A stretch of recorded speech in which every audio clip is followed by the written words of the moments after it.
ब्रजेंद्र वृंद वंदिते त्रिलोक शोक हारिणी प्रसंत्र वक्त पंकज निकुंज भूविलासिनी ब्रजेंद्र भानुनंदिनी ब्रजेंद्र सूनु संगते कदा करिष्यसि है माम कृपा कटाक्ष भाजनम। Radhe Radhe, welcome back to my channel topper stuff. कैसे आप सब? बहुत दिनों बाद मिल रहे हैं। पहले हम सी सेट कर रहे हैं। इस बुक के बारे में आपको बाद में बता दूंगी, बट मॉर्निंग में मैं उन चीज़ों को करना पसंद करती हूँ जैसे रिवीजन हो गया, सी सेट हो गया।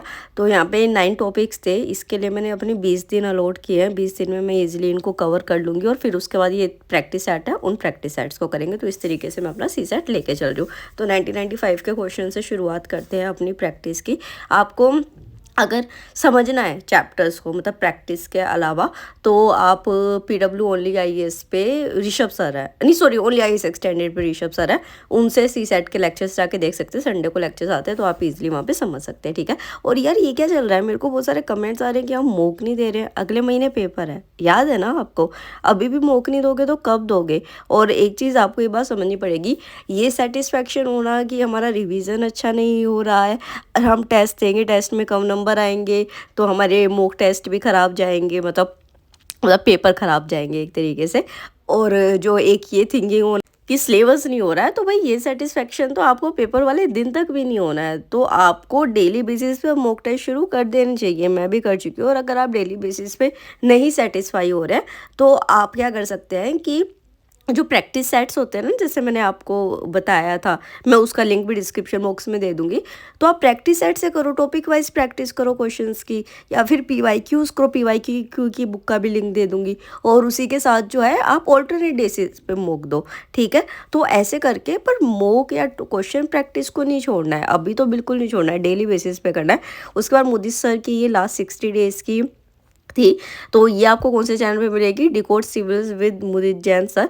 और इन्होंने भी यही बताया, मतलब कि आप लोग मेरी बात पे यकीन नहीं करते। देखो, इन्होंने बताया कि सी सेट PYQ से करना है प्लस प्रैक्टिस सेट करने हैं, जो जिस बुक से मैं कर रही हूँ वैसे ही उन्होंने वहाँ पे बताया था। तो इस तरीके से हमें करना है। एग्जाम हॉल में जाओगे, तुम्हें लगेगा यार ये तो पढ़ा है कहीं, ठीक है। AMAC का क्वेश्चन आएगा, टफ क्वेश्चन, जिसमें फाइन न्यूएंसेस कुछ होंगे, आपको लगेगा यार ये तो पढ़ा है, प्रेशर में आके मार्क कर दोगे। वो ये तो पढ़ा है, ये तो सुना है कहीं, उससे बढ़िया क्या होता है कि मुझे पता ही ना हो कम से। फिर उसके बाद आपको पता है क्योंकि मैंने अपनी हिस्ट्री की थी, तो आर्ट एंड कल्चर कर रही हूँ। आर्ट एंड कल्चर में इस वाली बुक से कर रही हूँ, इसका लिंक भी डिस्क्रिप्शन बॉक्स में दे दूंगी। और देखो, पहले भी मैंने इसी से पढ़ा था। नितिन सिंघानिया, मैं नहीं कह रही बुरी है, बट इसमें डायग्राम्स वगैरह और बहुत अच्छे तरीके से समझाया हुआ है, तो मुझे ये ज़्यादा बेटर लगती है। देखो, अभी आपने मुझसे सर की बात सुनी ना कि मतलब कि आपने रिविज़न ढंग से नहीं करा है, तो उससे अच्छा तो ये है कि आपने वो चीज़ पढ़ी ही ना हो। क्योंकि एग्ज़ाम में जाके यही बात मैं आपको बोला करती थी, एग्ज़ाम में जाके फिर ऐसे फील होता है, अरे यार कहाँ देखा था, कहाँ पढ़ा था, और फिर हम गलत करके आते हैं। तो अभी 1 महीने पहले तो कुछ भी नहीं उठाना है। अप्रैल में जो कुछ पेंडिंग पड़ा है उसको कंप्लीट कर लो। और वैसे होना नहीं चाहिए अब तक पेंडिंग, बट अगर पड़ा है तो कोई बात नहीं, ठीक है। अपने आप को थोड़ा सा रिलैक्स करके, मतलब रिलैक्स वैसे रिलैक्स मत करना कि अपना मजे मजे में। अभी तो आपको मतलब अपने आप को बिल्कुल ऐसे कहते हैं ना, बुरी तरीके से रोस्ट करने की ज़रूरत है इस टाइम पे कि हाँ पढ़ना है, बहुत अच्छे तरीके से पढ़ना है। तो ऐसे करना है। और चलो एक बार ये जो सी सेट की बुक मैंने दिखाई थी उसके बारे में भी देख लेते हैं। तो जिस बुक से अभी हमने सी सेट को प्रैक्टिस किया वो है UPSC CSAT 30 topic wise IAS prelim previous year solve paper, जो मृणाल सर ने लिखी है। इसमें आपको 1995 से 2024 के क्वेश्चन मिलेंगे और 3 प्रैक्टिस सेट्स भी मिलेंगे 30 ईयर सॉल्व क्वेश्चन के for CSAT aptitude paper 2। ये बुक जो है, इसमें आपको 1995 से 2010 के ओल्ड फॉर्मेट का क्वेश्चन पेपर और 2011 से 2024 तक न्यू फॉर्मेट क्वेश्चन पेपर्स मिलेगा। सभी एप्टीट्यूड पेपर 2 सी सेट के क्वेश्चंस आपको इसमें मिलेंगे, जो 9 टॉपिक्स में डिवाइड किए गए हैं, जो कि कवर करने बहुत ईजी है। आप 1 मंथ में कवर कर सकते हैं। 1600 MCQs इसमें दिए गए हैं विद डिटेल सॉल्यूशन। उसके साथ ऐसा नहीं है कि आपको ये हो गया, मतलब कि हिंट एंड एक्सप्लेनेशंस इतनी अच्छी है कि आप easily without any outer reference easy solve कर सकते हैं, जैसे कि अभी हमने किया, आपने देखा, ठीक है। और ऐसा नहीं कि सिर्फ इतना ही, आपको यहाँ पे 3 प्रैक्टिस सेट्स भी मिलेंगे और रिस्पॉन्स शीट भी मिलेगी, ताकि आप पेपर की तरह इसको सोल्व कर सके। और हिंट एक्सप्लेनेशन भी मिलेंगे। USP इस बुक की है कि फ्लॉलेस डिटेल दी गई है, सॉल्यूशन दिया गया है ईच क्वेश्चन का। इसका लिंक डिस्क्रिप्शन बॉक्स में, तो आप जाके चेक कर सकते हैं। और देखो अभी जैसे टाइम है ना, तो अभी आपको अपना जो यूट्यूब होगा वो छोड़ना पड़ेगा। Literally I am telling you, मैं अभी जो यूट्यूब पे देख रही हूँ ना, मैं सिर्फ क्या देख रही हूँ, अगर जैसे कि अब ये स्टडी व्लॉग हो गया वो देख लो, क्योंकि आपको पता चले कि कोई कॉम्पिटिटर क्या कर रहा है, या कोई स्टडी वीडियो। उसके अलावा अगर आप भजन सुनना चाहते हो, या फिर मान आपके कोई गुरुदेव है, जैसे मेरे गुरुदेव भगवान है, तो मैं उनका एकांतिक वार्तालाप सुनती हूँ, क्योंकि वो मेरे को स्थिरता देता है, स्टेबिलिटी देता है, मतलब कि इतने प्रेशर में, इतने स्ट्रेस में कि कैसे चीज़ों को लेके चलना है, क्योंकि स्पिरिचुअलिटी आपको बहुत अच्छे तरीके से लाइफ स्पेंड करना सिखाती है, ठीक है। उसके अलावा आपको जो जनरल व्लॉग्स होते हैं ना, मतलब कि मस्ती वाले, या कोई मूवीज़ के गाने, या कोई मोटिवेशनल गाने सुन लो, वैसे गाने नहीं सुनने, क्योंकि जब आप पढ़ने बैठोगे ना तो वो वाली चीज़ें दिमाग में घूमेगी। और मैं आपको बता रही हूँ, आई थिंक 15-20 दिन पहले मैं एक जनरल व्लॉग देखती थी, और जब मैं पढ़ने बैठती ना, मुझे वही वाली क्लिप्स दिमाग में घूमती। तो आपको ये नहीं देखना है। तो अभी मैं जा रही हूँ अपना एक्सरे कराने के लिए, क्योंकि कई दिन से कफ कोल्ड मुझे था। पापा मुझे कई दिन से कह रहे थे कि जा जा जा, मैं पढ़ाई के चक्कर में डील कर देती थी। तो आज पापा ने स्ट्रिक्टली बोला है कि जाके टेस्ट करा के आ, कि मतलब खांसी क्यों नहीं जा रही है। वैसे कोई दिक्कत नहीं हो रही मेरे को, बट खांसी हाँ है। मेरे पापा मेरी इतनी चिंता करते हैं, मतलब आपको पता है मेरे को स्कूटी चलानी नहीं आती। क्यों नहीं आती? क्योंकि मेरे पापा को ये लगता था मेरी एक बेटी है, कहीं रोड पे कुछ होके इसको कुछ हो ना जाए। मैंने बहुत मुश्किल से कई साल पहले अपने पापा को मनाया कि नहीं मुझे सीखनी है, और पापा किसी तरीके से मान भी गए, ठीक है। उसी के 1-2 दिन बाद क्या हुआ, हमारे नियर बाय एरिया में जहाँ पहले रहते थे, वहाँ एक लड़की का बाई ट्रक एक्सीडेंट हो गया, और ऑन द स्पॉट उसकी डेथ हो गई। भगवान, तो उसके बाद तो मेरे पापा ने मुझे स्कूटी बिल्कुल नहीं सीखने दी। कार कहते कार सिखाऊंगा तेरे को सीधा, कम से कम तू अंदर तो रहेगी उसके। तो मतलब पापा लोग होते ही ऐसे हैं, मतलब वो दिखाते नहीं है, बट वो बहुत ज़्यादा वो करते हैं। और मेरे पापा तो मुझे बहुत ज़्यादा प्यार करते हैं, बहुत ज़्यादा। तो अभी मैं जा रही हूँ एक्सरे कराने के लिए। आई होप, मुझे पता है रिपोर्ट सही रहेगी, पहले से मैं ठीक भी हूँ, बट जस्ट एक ऐसा कि पता चल जाए बस। और ये देखो मेरा लेट्यूस भी कितना बड़ा हो गया। आज मैंने इसकी कई सारी लीव्स निकाली हैं, और मतलब ओह ये क्या हो गया, शिट, ये क्या है यार, ये बहुत सारे हो रखे हैं। ये इसी वजह से ऐसे हो रखा है क्या? मतलब मॉइस्चर सोइल तो मॉइस्चर जैसे रखनी होती है। आप में से किसी को पता हो तो बताना ये क्या है गॉड। यार मैं बहुत मन से लाई थी इसको, मैं इसको मरते हुए नहीं देख सकती हूँ किसी भी कंडीशन में। I love my plants. तो यहाँ पे मम्मी और भाई के साथ मैं निकली थी, क्योंकि गर्मी बहुत ज़्यादा हो रही थी, और मतलब वो थोड़ा सा हटके एरिया में था। और अच्छी बात ये है कि मेरी रिपोर्ट बिल्कुल ठीक आई, कुछ दिक्कत नहीं पाई मेरे को। और आप लोगों ने भी यार बड़ी हेल्प करी, मतलब इतने नुस्खे आपने मुझे बताए खांसी के। बाहर कितनी ज़्यादा गर्मी हो रही है यार, मतलब आज पता चला। और मुझे इतने ज़्यादा ब्लैक हेड्स हो रखे घर में, पता ही नहीं चलता। चलो इसको तो एग्ज़ाम के बाद देखेंगे।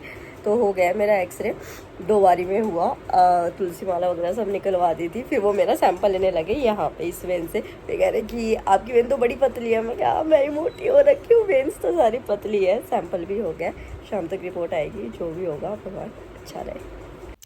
हालांकि खांसी मुझे अभी भी है थोड़ी थोड़ी, बट हाँ वो वाली हालत ख़राब नहीं है जैसे पहले थी, ठीक है। तो ये वाला चीज़ है। तो हाँ, मैं आपको क्या कह रही थी कि अभी आपको जो भी ऐसी चीज़ है जो डिस्ट्रैक्टिंग है वो आपको नहीं करनी है। 15 मिनट से आधा घंटा अगर मतलब एक्सरसाइज नहीं कर सकते तो ब्रिस्क वॉक करो, बट फिजिकल एक्टिविटी करनी है। 15 से 20 मिनट चैंटिंग कर लो, मतलब नाम जप कर लो, या मेडिटेशन, ये ज़रूर करना है। मेडिटेशन या जो चैंटिंग है वो आपको मॉर्निंग के टाइम में करनी है। आप मतलब एक तरीके से समझो कि जो मेडिटेशन या चैंटिंग मैं कह रही हूँ ना, वो आपका आने वाले दिन जो 12 घंटे 14 घंटे आप पढ़ने वाले हो उसको प्रिपेयर करेगा। उससे ना कंसंट्रेशन आएगा। प्राणायाम करना है आपको 5 मिनट, तो उससे आपका फोकस पावर बढ़ेगा, और पूरे दिन जो आप पढ़ोगे ना उसको आप एफिशिएंटली पढ़ पाओगे। सो अभी going for evening walk. Mummy आ रही है अभी, अंदर कुछ सामान रखने गई है। मम्मी भी कई दिन से कह रही थी कि मुझे भी जाना है, मुझे भी जाना है। ऐसे मम्मी 2-3 दिन ही जाएगी मुश्किल से, वो कंटिन्यू करती नहीं है कभी चीज़ों को। आप लोग कहते हो ना कंसिस्टेंसी की कमी है, मेरी मम्मी के अंदर भी है कंसिस्टेंसी की कमी, कोई भी काम को पूरा नहीं करती है। तो अभी मैं उन्हीं का वेट कर रही हूँ, फिर हम निकलते हैं। सही है। तो यहाँ पे संडे था, इस वजह से अच्छा खासा भीड़ थी, बच्चे बच्चे आ रखे थे। और पता नहीं ये लोग कितना पुराना, यार मेरे को तो याद भी नहीं, अभी मैं वॉइस ओवर कर रही हूँ। और यहाँ पे मम्मी को एक आंटी मिल गई, यही होता है मम्मियों के साथ जाने का ना कोई आंटी मिल जाती है। और मैं अभी इस फेस में हूँ कि मैं किसी से भी नहीं मिलना चाहती हूँ। मतलब मेरे को तो भैया, मैं इतनी एक्सट्रोवर्ट थी और मैं इतनी इंट्रोवर्ट होती जा रही हूँ, मुझे किसी से बात करने में इंटरेस्ट ही नहीं आता, मुझे किसी की बात सुनने में इंटरेस्ट नहीं आता। आई वॉज लाइक यार दूर रहो, बस दूर रहो। मतलब मैं इतना थक चुकी हूँ ना सारी चीज़ों से, तो आई वॉज लाइक दूर रहो बस। तो फिर हम यहाँ पे थोड़ा सा वर्कआउट तो क्या, बस 5 मिनट बैठे थे इसमें। फिर घर आके मैंने अपना ग्रीन टी लिया। अपनी डाइट का भी बहुत ध्यान रखना, अपने आप को लाइट रखना है, हैवी फूड मत खाना इस टाइम पे। फिर उसके बाद एथनिक ग्रुप न्यूज़ के अंदर थे, वो मैं कर रही थी। मैंने आपको बताया था ना, ये ओनली आइज एक्सटेंडेड पे ना इनकी सीरीज़ चल रही है। बहुत अच्छे तरीके से जो है ये एक एक टॉपिक को कवर करते हैं। तो अगर आप खाना भी खा रहे हो ना और उस टाइम मन कर रहा है कि हाँ यूट्यूब चलाओ, कुछ देखने का मन है, तो फालतू का कंटेंट देखने की बजाय स्टडी कंटेंट किस तरीके से देखना है, इस तरीके से देखना है, ठीक है। उससे आपको पता भी चल जाएगा कि मेरा कुछ छूट तो नहीं रहा है, और आप ईजिली जो है चीज़ों को कर पाएंगे, कवर कर पाएंगे। और इससे क्या होता है, हमारा जो माइंडसेट होता है ना, पूरे टाइम पढ़ाई में ही रहता है। इस वजह से जो आखिरी के 1-2 महीने होते हैं ना, ये साधु की जीवनी वाले होते हैं, कि आपको एक साधु की, जैसे जो एक मोंग होता है ना, कि उनका पूरा दिन अपने मतलब प्रभु को डिवोट होता है, उस तरीके से आपको अपना पूरा दिन जो है वो अपनी स्टडी को डिवोट करना है। यही डिफरेंस लाएगा रिजल्ट के अंदर। I am going to tell you one thing, जो आपकी हिस्ट्री का गेम जो है ना, वो बिल्कुल बदल के रख देगी, ट्रस्ट में। मैंने अपनी एंशिएंट इंडिया की थी, जब मैंने PWIS का क्रैश कोर्स किया था। अभिषेक श्रीवास्तव सर है, तो मिडीवल इंडिया किसी और ने ली थी, एंशिएंट इंडिया उन्होंने ली थी। आज तक एंशिएंट इंडिया मेरे को ऐसे दिमाग में छपी हुई है, उनका एक एक वर्ड वो जिस तरीके से समझाते हैं। गुड न्यूज़ इज़ कि अभी जस्ट मैं खाना खा रही थी और मेरे सामने ये वीडियो आई। PWIS जो यूट्यूब चैनल है, उस पे इनका मिडीवियल इंडिया का क्रैश कोर्स जो है वो स्टार्ट हो है। 10 दिन पहले की ये वीडियो है। ये है कितने घंटे की, 9 घंटे 34 मिनट की वीडियो है ये। आप इसको बिल्कुल मिस मत करना, मैं रिक्वेस्ट कर रही हूँ आपको। अगर आपको मिडीवियल इंडिया की रिवीजन करनी है, मिडीवियल इंडिया से स्ट्रगल कर रहे हो, मिडीवियल इंडिया बिगिनर हो, समझना चाहते हो क्या है, इस वीडियो को देख लो, ऐसे क्लैरिटी आ जाएगी। और जिन्होंने अभिषेक सर से पढ़ा होगा वो रिलेट भी कर पा रहे होंगे। तो प्लीज़ इस वीडियो को जाके ज़रूर, चाहे आप ट्रैवल कर रहे हो या फिर वॉशरूम में बैठे हो, खाली बैठे हो, किसी भी तरीके से आप इसको कंप्लीट करो। मैं नहीं कह रही नोट्स बनाओ, बट इसको करो, ठीक है। आपको बहुत बेनिफिट होगा। और अगर उसके बाद प्रमोशन नहीं है, कोई प्रमोशन नहीं है, वैसे बता रही हूँ कि अगर मान लो अगर आप PW से कोई भी कोर्स लेते हो तो TS 500 अगर आप कूपन कोड लगाते हो तो आपको डिस्काउंट भी मिल जाता है, ठीक है। पर ये कोई प्रमोशन नहीं है, ठीक है, मैं आपके बेनिफिट के लिए बस इसको बता रही हूँ। सो लास्ट अब मैं यहाँ पे मॉक देने जा रही हूँ मॉडर्न इंडिया का, ठीक है। आज दे रही हूँ मैं, क्योंकि अभी मॉडर्न इंडिया मेरी चल रही है और पहले हो भी रखी हूँ, तो अभी तो रिविजन चल रहा है ना काइंड ऑफ। मैं डेली एक टेस्ट दूंगी अगले 50 दिन के लिए। जो लास्ट मई होगा, मई में मेरा सुबह और शाम दोनों का टेस्ट होगा, अकॉर्डिंग टू स्ट्रेटेजी जो मुदित सर ने बताई थी। पर अभी जो मैं टेस्ट दे रही हूँ वो मेरा एक होगा, डेली बेसिस पे होगा, बट ठीक है। तो और आपको भी ऐसा करना चाहिए। बाकी जो प्रैक्टिस सेट है दिशा पब्लिकेशन का, 10,000 प्लस MCQ है उसमें, तो वो आपको ज़रूर ले लेना चाहिए। अगर आप अभी टेस्ट के लिए नहीं जा रहे हो, टॉपिक वाइज उस पर आप ऐसे कर सकते हो, उसका लिंक भी मैं डिस्क्रिप्शन बॉक्स में दे दूंगी। तो अब मैं वो शूट नहीं कर रही हूँ ना, वीडियो बहुत लंबी हो जाएगी। बट या I am now going to give test, mock test मैं अगली वीडियो में कवर करूँगी। ओके, बाय, जय हिंद।